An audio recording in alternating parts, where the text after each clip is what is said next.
and our Provincial Sustainable Development Division under PSO. Despite the bigger funding, our social services have been delivered, courtesy, of course, of their effective partnership with funding agencies like UNFPA. Hopefully, their budget will not this last in 2012. I'm thinking for these two departments. And we would like also to make a special mention to the efforts of the Chairman of the Committee on Social Welfare, the Honorable Victor Bunol Jr. In the recent first-year anniversary of the 86th Highlander Infantry Battalion at Tiger Hill, in which we were the keynote speaker, there was a special mention on their communities, civil military operations, on their medical missions, and social outreaches, which we actively participated, courtesy of our chairman on the SP Committee on Social Welfare. Can we give June? After non-economy, Mr. Marono, then we have education. Let's look at our efforts at education.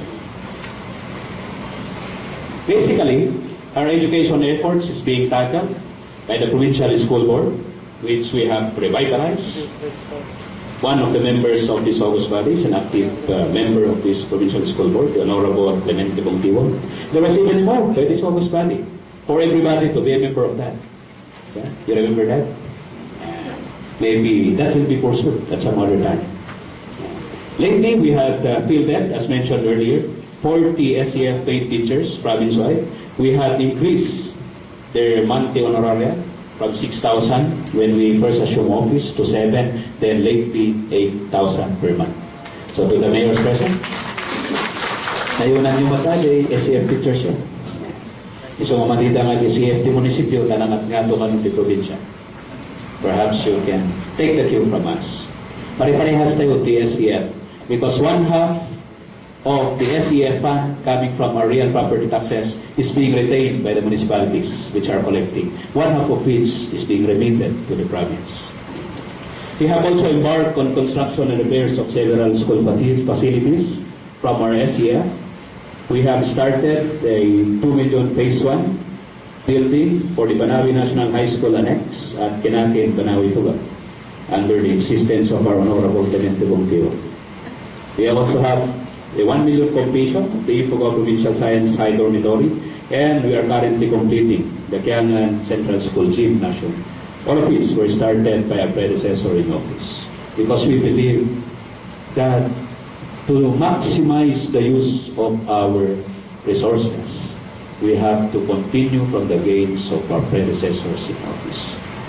Don't worry, Vice Governor, because our successor is ourselves. Also, we have cultivated an active partnership with DepEd. We have been supportive of the regional academic festivals. We have funded our Karaa of 2011, and we have sent delegates from our very own province for the Palarong Pambansa, Pasig particular, from Hungduan. Then we continued the Tertiary Education Assistance Program. This is covered by an ordinance passed by this August body when I was sitting as a member. This is, we have here one beneficiary per barangay per school year. Currently, we are averaging 730 beneficiaries per school year. This is being augmented by 1 million beneficiaries from the Teddy Bagilan, the scholarship. And we are focusing on IFSO as the primary school for which these beneficiaries will go as a support for the maintenance of our one and only university in the province, the Ifugao State University. We had also cultivated active partnership with TESDA on our skills development, both center-based and community-based. That was Director Boyan. Pagpatuloy po natin ito, Director. I'm hoping that you will retire here in Ifugao. Kasi several of the provincial directors have been reshuffled. The latest of which is our PARO. Sana kayo rin na Kuya Bal, yun ba, ni Sir Alex of Don. Mayroon kayo dito. We have a lot to do in Ifugao. And we have also provided safe access roads and pathways to schools. Take note of this. Of the 17 pathways totaling 950,000 that we have implemented for the periodic review, all of these were fund transferred again to our lower LGUs. Let us look into these fund transfers once again. Then lately, we have decided to adopt a school-based sports program to include not only the traditional ball games, basketball, volleyball, and the like, but to include our traditional ethnic games so that this will not be played only during Gotats. Why don't we institutionalize it in our own schools, where we can find supposedly most of our children, the homes of the fatherland. And of this, the office of the Honorable SK President, Jonel Gayama, Ironel, will be taking the lead in our sports program. So, yan ba kayo? Si Vice Governor said, magkita nagkatagkap tiga na malasusit at nawala rason to umahan. So, at least, di ba? There's a price of sitting down there. Kasi may pagkain naman. Last night, on our health programs.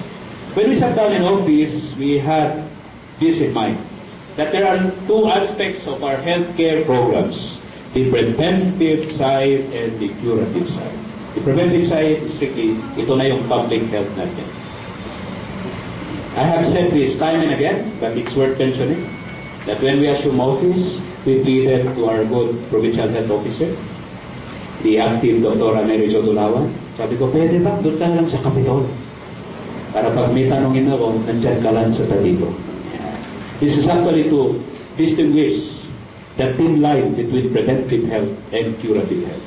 There's a difference between public health out there in the open fields and curative health on our one and only general hospital and 6 provincial hospitals.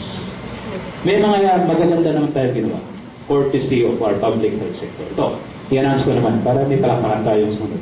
Kasi nagbibilangan kami ni Judge Esther Flor ng palakpak. Ito. We are second highest in CAR on measles, rubella, supplemental immunization activity, or what we call Mr. SIA. Isipin nyo yan? In last ko ngayon,